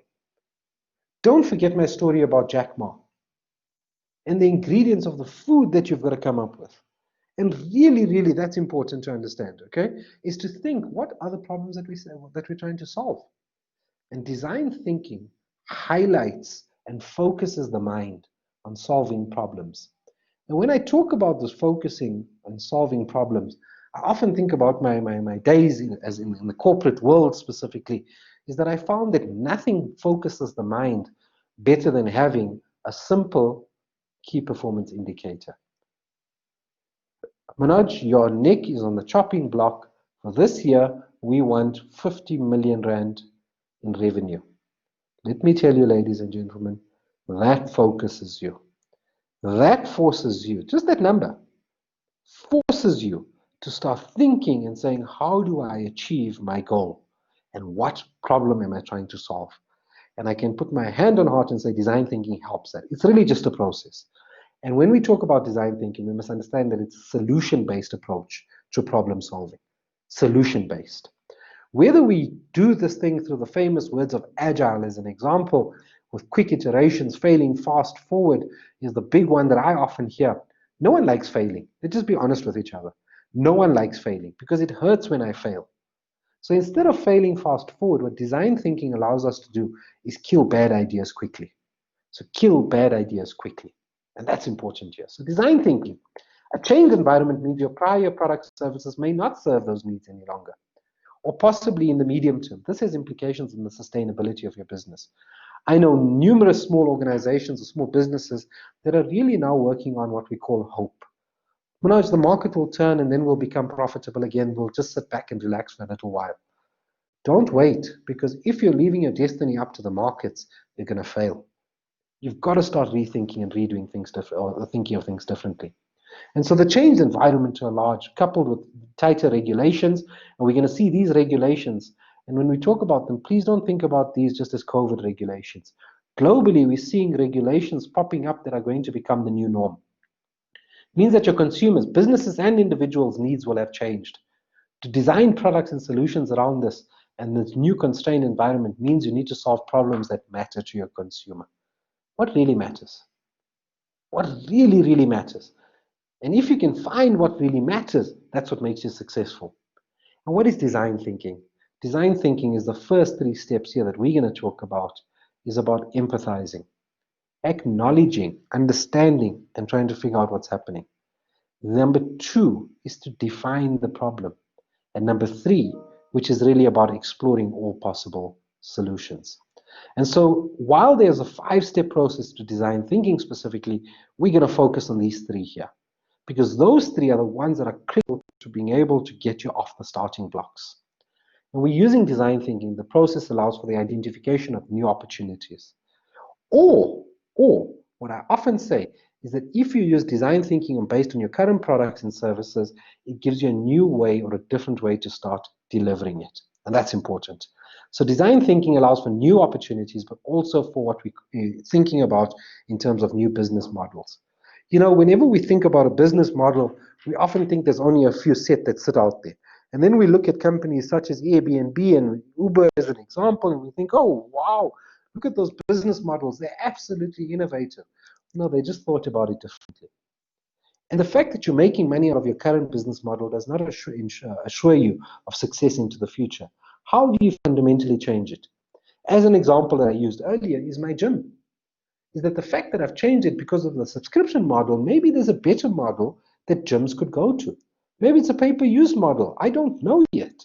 But that's what they should be preoccupied with, is how do we change our business model, because we know that people are going to be starting to bail out of gyms as an example. And that's because I'm really stressed about going there. And remember that all innovation requires is that you use your existing resources differently. And so how do you reinvent your business? And reinventing of the business should always happen all the time. So the first thing is when we talk about opportunities, and sometimes when I put these square brackets, because sometimes they're not new opportunities. They were just opportunities waiting for that to come up. So new opportunities start with your strengths. It's your assets. It's about you, your business, and what you have. So going back to basics here. So what are your strengths? Strengths come in different shapes and forms, can be thought about as assets, assets that you can use. At a personal level, what knowledge and skills do you have? Number 2, at a business level, what spaces and things do you have? Do you have office space? Do you have vehicles? What are those other things that you have? And then at an abstract level, an example, what do you have? Do you have brand? And then the last level is at any level. What is not captured at the personal, business, or abstract level that you know are your strengths and assets that you have. And so when I was putting this together and I was speaking to both Rosa and Bali, I said, you know, I want people to walk away with at least something. At least something. Because if I leave it, and this is just a human behavior thing, as I say, reflect on this afterwards, guess what? I'll do it maybe tomorrow, maybe Saturday, maybe Sunday, when I have time. So I'm going to force you at a personal level, and I want you to just answer the 2 questions here, is what are your strengths? What knowledge and skills do you have at a personal level? And number 2, at a business level, what spaces and things do you have? And by jotting those down, it will give you an understanding of what some of those strengths are. We then can move forward to an abstract or any other level as well. So I like this thing here, which is a framework. It's really a framework that's really stood me and many of the organizations that I've either invested in or really mentored through this, that stood us in good stead, is to understand, what do you enjoy doing? Let's be clear. None of us want or are in the space of entrepreneurship specifically because we hate what we do. The one thing that we want to do is we want to do things that we enjoy doing. Because what I find is when people talk about an entrepreneur, they think about the famous ones. They don't think about us that are really trying to push forward here. But what is an entrepreneur? An entrepreneur, to a large extent, by definition, is an adventurer. That's what an entrepreneur is. It's an adventurer. And so what do adventurers like doing? It's what do they enjoy doing? And that's what I want you to answer. So there's 3 questions now that I want you to answer. What knowledge and skills do you have? Number 2, what spaces and things do you have? And then number 3, even though it's number 1 in this framework, what do you enjoy doing? And then the 4th question I want you to answer, briefly and jot it down, is anything you have access to that may be useful for building something new. Access to does not mean I can go and buy it. It's there. It's an asset, as we call it, sitting there. You know, for the people that believe a car is an asset, as an example, I often say to them, if it's just sitting there, you're paying for it for nothing. It's not really working for you. So what do you have you're not using right now, or that you have access to right now, that may be useful for something that you're building, that you could build something new from? And so what I want you to do for the next 5 minutes is to reflect. And I want you to jot this down. What knowledge and skills do you have? And at a business level, what spaces and things do you have? What are you doing? Number three, what do you enjoy doing? And number four, what do you have access to that may be useful for building something new? So I'm going to give you 5 minutes to jot it down. And I'm not going to ask people to necessarily come and share with us, but I think it's worthwhile sharing. And the reason why I think it's worthwhile sharing is because what you think may be a weakness of yours that you don't say may be a strength of someone else's. And that's how you build these ecosystems. So what I want you to do for the next 5 minutes until 9:40 is really take time to reflect on those 4 questions. If you have any questions, please pop up your hands or just shout out, come off mute and just talk.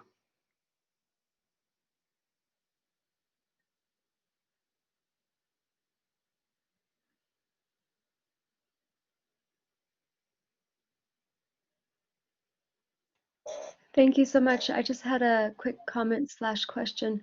When you say that you have,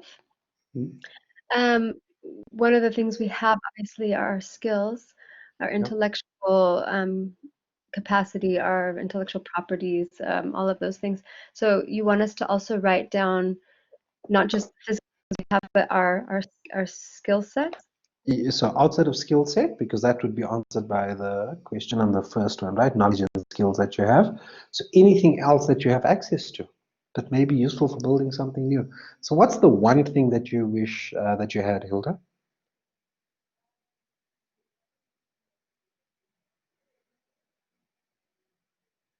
Oh, sorry, it was Haley. Haley? Hi, okay. Sorry, you asked me what do I wish I had? Yeah. Unlimited funding. I'm going to burn money. Okay. So what do you have access to that would give you access to unlimited funding? I have friends with the skill of grant writing. Right. Can you see you've got access to it? That's something that's important. Mm-hmm. You have a network. Do you have the brand to support you in leveraging that network? A personal brand of Haley. Because I can tell you, I've got a massive network, but some people, we just don't, unfortunately, execute on stuff. All talk and no action. You see how all of that ties together, Haley? Absolutely, Yeah. absolutely. Cool. Thank Cool. So that's what we're talking about there. If there's any other questions, please come off mute.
Okay, ladies and gentlemen, now that you've got that down, what I'm going to do is I'm going to ask for let's take a 10-minute leg stretch. Like I said to you, every 45 minutes we'll take a leg stretch and then we'll go till the end. So let's take a 10-minute leg stretch, please, and then we can move forward from there. So I'll see you back at 09:50.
Hey, welcome back, ladies and gentlemen.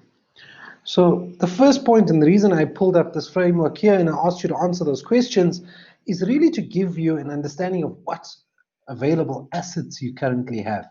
And these available assets are really important. So when implementing framework A specifically, and I'm just calling it framework A here, it's really about understanding as an entrepreneur specifically, what do you enjoy doing? Then what do you have access to that may help you build something new? But then you have another important resource, which is number 3, family and friends. And we were talking about that earlier with Haley. Specifically, I've got access to grant writers as an example. What about communities? And what do they have that you may be able to use or leverage? What knowledge and skills do you have and have access to? There's a wealth of skills that they exist out there. A classic one for me that always strikes me is that we often talk about these new skills that are required by people, such as the new jobs that are popping up, or these things called the data scientist, as an example. If you have a problem and you go onto websites, it's all about crowdsourcing to a large extent. Crowdsourcing, right? Let's think about the data scientist to a large extent. Is if you've got a problem and you've got some data, you can put it up for free on websites such as kaggle.com.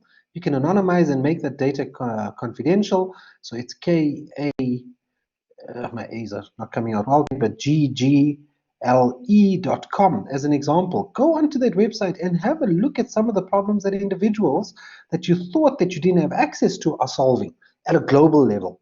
If you've got a social problem, have a look at a website called datakind.org. And those are what we call the online data-specific hackathons. And we've all heard about these cool things called the hackathons.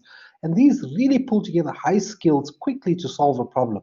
And many, many organizations have been able to leverage these here. You can either have a problem solved for free by top experts sitting at a global level, or you can have really with no money, and they'll work on it for free for you because they like the challenge. So we've seen crowdsourcing. I told you that I'm invested in, and really, or not invested, but really vested in the interest of growing entrepreneurship on the African continent. Have a look at what we did with Uprise.Africa. Uprise.Africa is really about crowdsourcing. Is that, listen, if you've got an idea and you put it up there, we'll vet it obviously before it goes up. Uprise.Africa, I will put those in the chat. So yes, I will. Sorry, Justin, it's easier. Thank you. To just type it up in the chat here. So I've got kaggle.com, datakind.org, and then have a look at Uprise.Africa. So when we looked at Uprise and we said, listen, in the venture capital world, there's many, many organizations that are out there, thousands in the South African context specifically, but what was the big problem we were facing? Is that it was either all or nothing from the venture capitalists, angel investors, whatever you want to call them. But what we realize is that there is an opportunity for small people to invest into companies that they believe that may work. So if we think about this specifically, is that we used Uprise Africa to say, how is about crowdsourcing?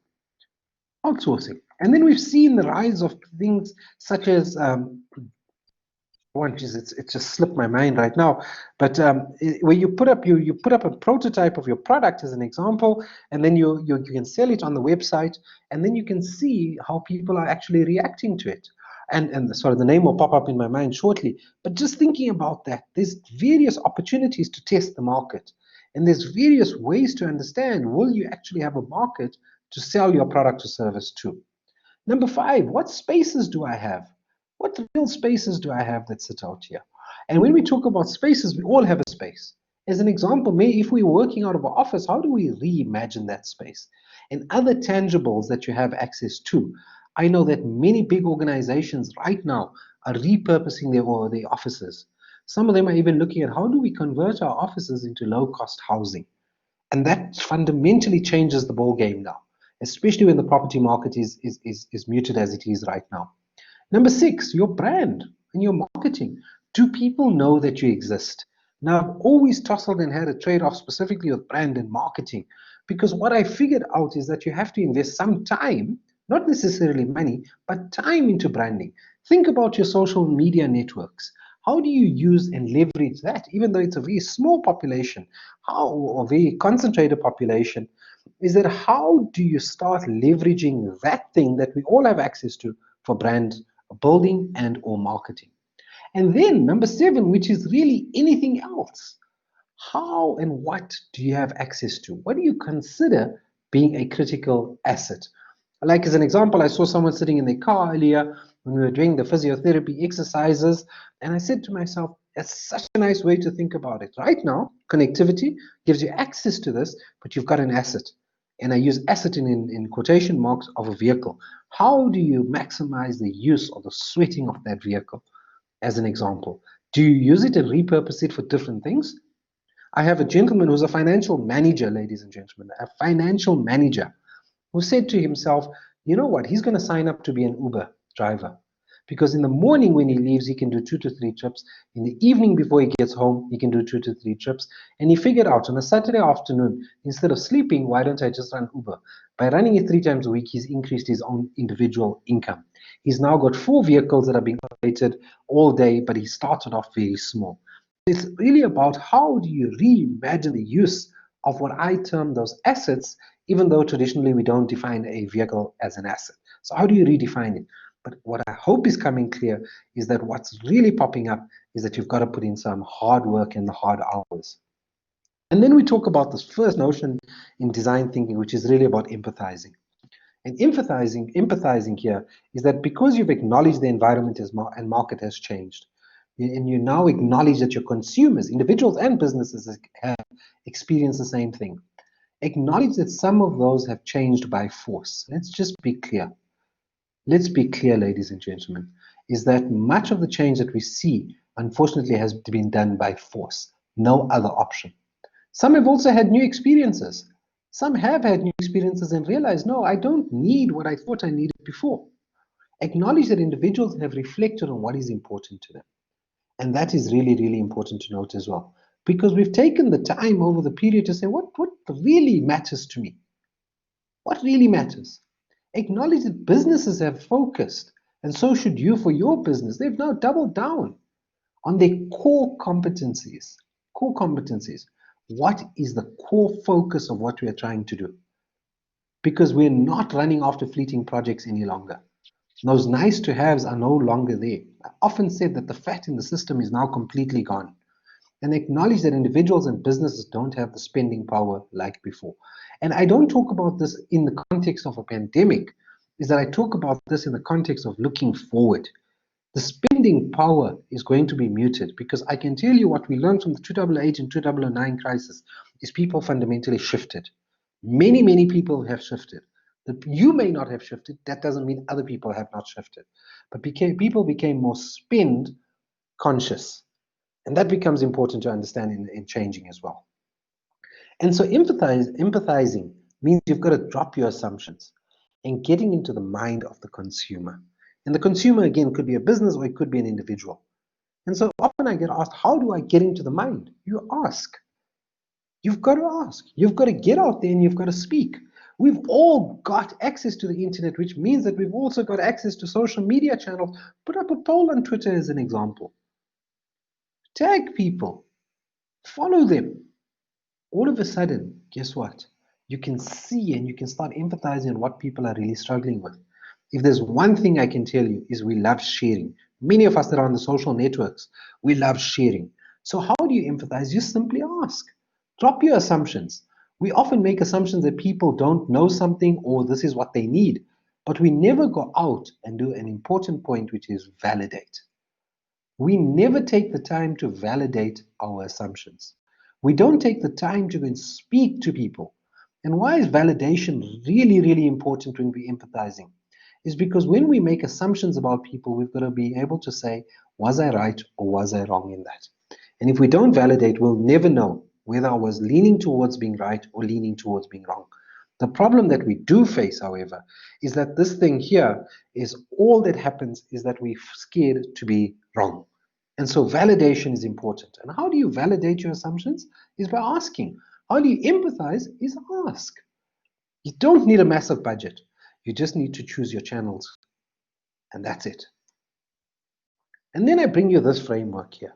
Because when you speak to as many individuals as you can, use social media to gain those insights and responses. This gives you a list of what I call the new behaviors and needs. And I hope by now it's landed is that I'm not talking about about what would be nice to have, but real needs. Needs, ladies and gentlemen, needs. Solve needs and people will adopt. And so what changes? What has changed? Let's just think about this year. Some of the massive changes for me personally is I now work from home 7 days a week, 24 hours a day. That's what I do, is I work from home. What behavior has changed? How have you changed? These are the questions you've got to ask. I now exercise in the morning, and guess what? My dress code is more casual now. What support? What are my needs? Do you have what you need to exercise, Manoj? Or how can you use what you have differently? And the customer, is this a new or current capability? Is the need currently being served? Is there a need to create a new offer for this customer? As a classic example, and I talk about this first one here, just as an example, and I've been speaking about exercising quite a bit, is that the fact that I work from home and I exercise in the morning, do I have what I need to exercise? Sure, I've got a set of dumbbells and I've got my body. Do I know what to do? Do I know what to do? Because what is your goal, Manoj? You want to stay healthy or do you want to lose weight? What can you do? You know, it was really nice to see Lianka earlier saying, listen, let's do some cardio. We sat in front of our computers doing cardio exercises by punching across the screen. For me personally, that I didn't know. So guess what I'm going to do quite often now is punching across my screen and doing exactly what Lianka showed us earlier. But do you see, I may have the assets of a dumbbell, but do I know how to use it? Is there a gap in that market? Is the need currently being served? To some extent, yes, but it's very patchy, extremely patchy, and I can tell you that right now. And do you have the capability to create a new offer for this customer? Who is this new customer? The customer who now works from home, exercises in the morning, has some of the tools to exercise, but the big thing is this a market that you can go with? Let's think of another change. What other change could have happened? Ask people. People will tell you, I've decreased my spending on X, Y, and Z. How have they changed it? By decreasing by 50%, 20%, 30%, or just not consuming it any longer? What are their needs, though? Do they just need the same thing? I often use the cup as a good example. The cup is a container. You know, and I have this discussion with my wife all the time. We've got a lot of cups. Manoj, and she keeps telling me that the one's a tea cup, a coffee cup, and a water cup. And I keep thinking to myself, it's a container. They can all hold liquid. I can drink liquid out of any one of them. The purpose is for me to consume the liquid independent of the mode, which is the cup or the type of cup. So I'm the one in the house that uses the coffee cup to drink water, essentially, and I get into a lot of trouble for that. But what I'm saying is that what support does that behavior require? And then do you have a capability to solve that need? Now, where you're sitting right now, think of what you currently offer or what you're thinking of offering. Do you know, is it informed? Do you know what has changed? What is the evidence for that change that you're seeing? And so when we use design thinking, empathizing is the first part. We've got to really define the problem. Because framework A and framework B give you an understanding of the assets you have and the needs, okay, of the individuals and businesses, your consumers. But cluster, how do you do this? You cluster the similar needs into groups. It's a brainstorming session. We just put the tag on it and say, this is design thinking now. Cluster the similar needs into groups. Define the problems. Now, I hate the English language. It's Wednesday, so I'm going to make the English language my fifth language right now. Because when I talk about problems, the one thing that often sparks up in people's minds is a negative. I want us to stop thinking that problems in a negative sense. Think about it in a positive as well as an opportunity. But what is that pain point or as an example that you want to solve? So define the problem for each of the changes, behaviors, and the support for the behavior for each cluster. So we're creating clusters. So when you've been able to figure out who and what are those needs, group them. Then what is the specific problem you're trying to solve? Do me a favor, never try and solve too many problems. Solve a single problem at a time. So what problems must be specific? What exact or precise need are you solving for? What exact or precise change are you solving for? What exact or precise behavior are you solving for? And what exact or precise support for behavior are you solving for? You've got to be extremely precise in this here. You've got to be. You've got to be crisp and you've got to be clear, unambiguous, because the ambiguous environment forces you to say, this is what I'm doing and I'm going to stick out because I'm clear in what I'm doing. So you've got to be exact or precise. Be unambiguous. And you've got to note it simplistically. I often say to people is that if you can't note it simplistically, you don't have it clear in your mind. It's got to be what they often term in that elevator pitch. What is that elevator pitch? It's about being able to say something and getting to the heart of what you do very quickly. And so we often see these new opportunities that are popping up. And how do you explore all these possible solutions? For each of the needs of the problems you have identified, you write down an idea to solve each need. And notice that I'm talking about needs here, not like needs. The aim here is to generate as many ideas and not be constrained by anything. Not by anything. And then you can start whittling it down. Be creative. Don't get concerned with the resources you may need. I can often tell you, I've seen people with Lego blocks. I give people 10 Lego blocks and guess what they can do? They can build me a car and a duck. Same material, same resources, nothing's changed, but the mindset has changed. Involve as many individuals as possible. The one thing that I often find is people will be willing to give you time. And time in thinking through things. Think crowdsourcing of ideas as well. I've seen numerous times people putting up brand ideas onto places like LinkedIn as an example. If not LinkedIn, I see them putting it up on Twitter. Which brand do you like? And that's when they're collecting some intelligence. Then what you do is you group similar ideas together and map them back to the cluster problems from the previous step. Don't be constrained. Go wild is what I say. And then you can start dialing down on them. So what we see is that looking back on ideas, only choose 5 to 10% of the ideas. Why do I use a percentage? It's because if I tell you only choose 1 or 2, what if you only come up, if you don't come up with too many? So all I say is go wild, make sure you've got a nice list, but only choose a few that you've generated on to focus on. But these ideas now must be focused on what I call framework A. What do you enjoy doing? What do you have access to? Family and friends and community that you could leverage, knowledge and skills, possibly your spaces that you have, brand and marketing, but in all honesty, it's based on the assets. And notice something, I say available assets. Available assets that you have at your disposal right now. And therefore you map back. Describe what job a specific cluster problem is trying to get done. What exactly are you trying to solve for? Define the pain point. What are the negative experiences? Which is really the support for behavior in framework B. Support for behavior. What are the needs? What are the pain point? Define all the positive experiences that you could bring with your new idea. So don't focus on the negative. Focus on the positive of how do you manage to solve those needs there. And number 4, describe how each new solution and the selected ideas in the form of a product or service that you can reduce the pain. So describe how each solution, describe it in the form of a product or service. Be clear, be unambiguous. What product or service that you can have that can reduce this pain? That's what you've got to be about. And your final selection is then quite easy. Is that what you do is that you focus on real needs, not luxuries. Start there. So from the mapping, choose 2 to 3 that have the most potential. How do you know which have the most potential? Those that solve real needs. Not the need you think people, that you assume people have, the need that you know people have. Then have a look at your market size. Without the appropriate market sizing, you're in trouble. And those that can be put together quickly based on the resources that you have. So it's a lot of time to think about a problem. One of the most famous sayings that I particularly like is by Albert Einstein, who says, if he had an hour to solve a problem and his life depended on the solution, he would spend the first 55 minutes trying to define exactly what the problem is. For once he's been able to define what the problem is, it will take him less than 5 minutes to come to a solution. What I find many of us do is we spend 55 minutes on solution and 5 minutes on defining what the problem is.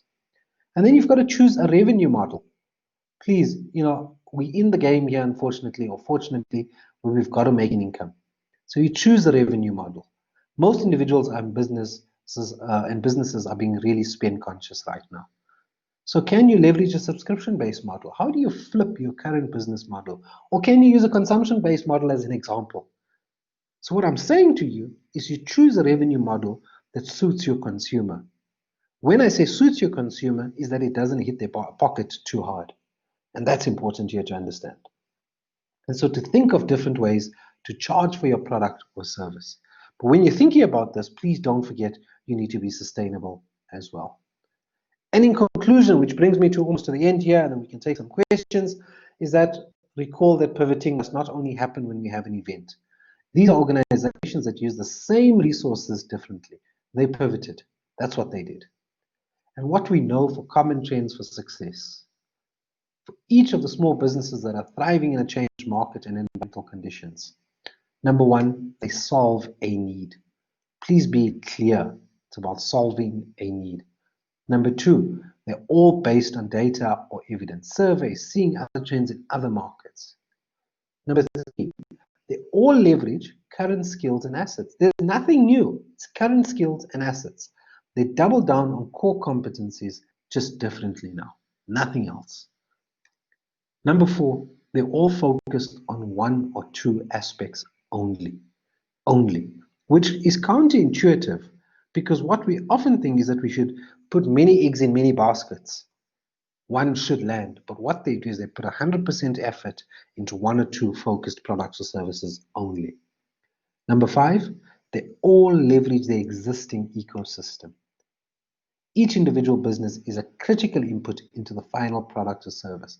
How do you support each other? Supporting each other. That's important here. And they all pivoted. The most successful companies, ladies and gentlemen, and those that become these massive $2 trillion US companies, what they do is they pivot. Not only do they pivot, is that they're not scared of cannibalizing their existing products or services, even when it's a considerable generator to revenue on the bottom line. Even then, they will pivot, number one, and number two, they're not scared of cannibalization. Don't be afraid. But when you do it, make sure that you're still solving a need. There's evidence for it. You have the skills and the assets, and you're focused. But more importantly for me is how do you leverage an existing ecosystem? And to answer this, you've got to ask yourself these 4 questions. I have a set of skills. How might I use them? Be bold. Number 2, there are needs. Every business or individual consumer has needs. What are those needs? Number 3, I have assets. How might I use my existing assets differently? Think of this. If anyone has not baked a cake, I urge you tonight or tomorrow to bake a cake using just the ingredients you have in your house. If you don't have eggs as an example, what's a substitute that you could use? So you have assets. How do you use them differently? You have a network, and I'm part of an ecosystem. How might I leverage this for what I may need and add value to the ecosystem and network? Because remember that a network and an ecosystem is only valuable to you is that if you can add value as well. And finally, from competitive advantage, how do you view competition? I often look at this here specifically from nature. There are many other ways to thrive, strategic partnerships, co-opetition as we're calling it nowadays. Just have a look at this. We often try and do this and pull in opposite directions, and none of us actually get anything. But if we co-opt and work together, we both win. Commensalism, look at this. We've seen this with sharks where these little fish just catch a free ride and are protected. What about mutualism? How do we leverage each other? It's not someone's taking advantage of you. It's all about the notion that, listen, it takes a village to raise a child, and we've got to work together. And then we talk about innovation more broadly, is that there are 10 types of them. Where are you going to play and how are you going to win? This for me is really important because where are you innovating? Is it on your profit model? Is it on your network? Is it on your structure? Is it aligned to your talent and your assets that we spoke about earlier? Is it about the process? Is it a signature superior method for doing your work? Think of all the robots and the robotic process automation that we have. What about these things called the offerings? Where are you innovating? Is it on product performance? Is it on a product system? Is it on a service? Or is it simply through a channel? Let's be very clear with each other, is that this could be a channel change. You know, we often talk about digital and digitalization, and I see all the banks are doing digital transformation, which I think is really, really cool. That's fine. But guess what? For banking specifically, digital is just another channel. So how your offerings are delivered to customers and users. And then brand. What about brand? Where are you innovating? Are you innovating on brand? And what about the last one? Are you innovating around customer engagement? So we've got 10 types of innovation. And often the people read and look at this thing quite differently. The way I often say is, okay, here's the 10 types. Where are you going to start? Are you going to start with the profit model? Or are you going to start with the structure? Where are you going to start? I often say it's worthwhile starting a configuration, offering, and then experience. But if you're slightly mature, you may want to just zone in on customer engagement and innovate on that. But if you don't understand where you're going to start, that's when you're going to have a problem. And that, ladies and gentlemen, I thank you for spending this time with me this morning. If there's any questions, let me just stop sharing there. The slides will be available, and Bali will have them. And I'm just going to switch on my video here. If there's any, it's popping up. I thank you for spending time with me this morning here specifically. If you don't mind me, you know, I'm going to share a screen and a video specifically of a colleague of mine, and you know, I just want to put it up on YouTube quickly if you don't mind. And sorry, I just want to leave you with this here because I think it's really an important message.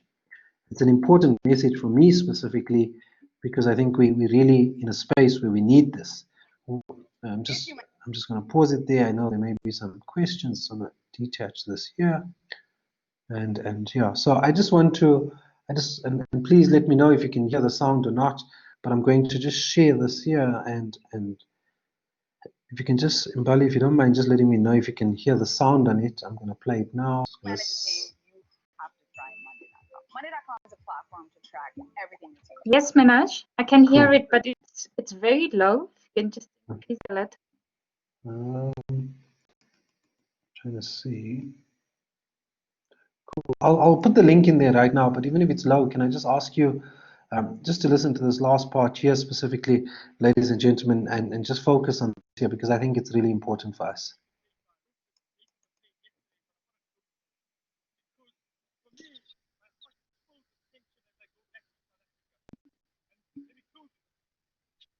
Is it playing already? Yeah. Can you not hear it? No, we can't hear anything.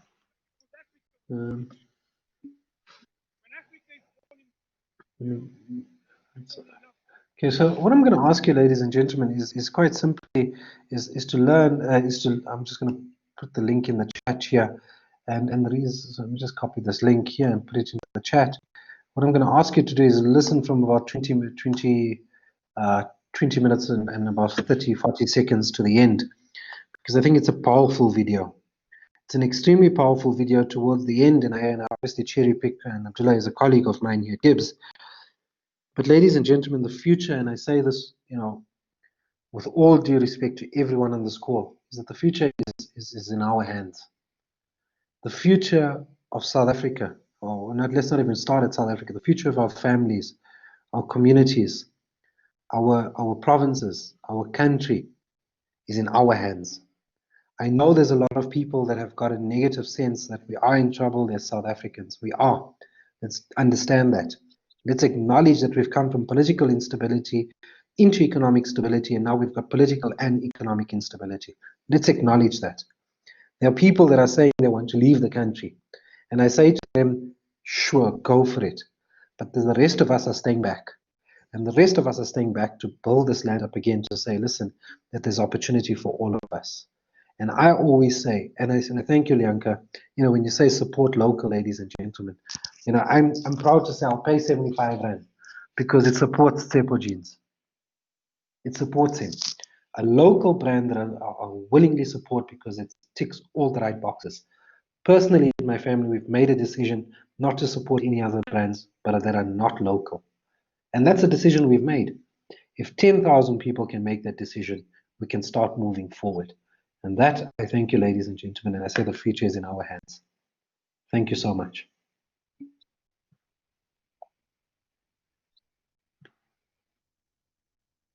Thank you so much, Manoj. Any questions before he leaves? I would like to thank you so much for taking time and being with us. Spare, do you have anything? You just opened your video. Do you want to ask Manoj anything? Thank you so much, so much. We cannot hear you. We can see that you're inside the car. Happy about the session. Yes, Spare? I'm still on site. Spare, Yes, thank hello? you. Spare, thank you so much for joining Hello? us. Yeah, I can see where you are. Hello. We can hear you. Go for Yes, it. hello, how are you? We are Good. good. Okay. I think he's struggling with network, but thank you so much, ladies and gentlemen, everybody who was our guest today, and for the 20 entrepreneurs as well. Thank you so much, Manoj, for the amazing session. We're looking forward to next week as well. Please come back. Anybody who was part of this session today, I challenge you guys to come back again and join us on the third session for the next week. But as for everybody else, as Manoj has mentioned, I would share the slides and the recording of today to all of you guys. And for the entrepreneurs, the 20 delegates, those are the only people who are doing the quiz that Manoj has prepared after this session. You know where to find it, especially for my 14 delegates who managed to do it last week, they know. But for those who couldn't, I am going to be sending you a link that is almost like this one, where you'll be joining me on another session and I'll be showing you how to do the quiz. So I'll send you an email for that link because I didn't want to confuse you with two links, so that we quickly do the quiz and we are done for the day. Thank you so much. Anybody who wants to leave can leave, and goodbye and have a great day. Thank you so much, Spey. Okay, Thank you, very Haley, for much. joining. Thanks, everyone. Thank you, Okay. Idrani. Thank you, Bye. Manoj. Bye. Bye, Justin.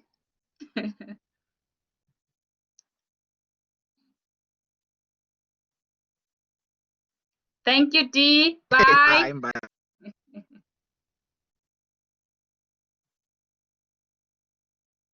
Just don't forget to do the quiz after this, immediately after this, so that you still remember some of the concepts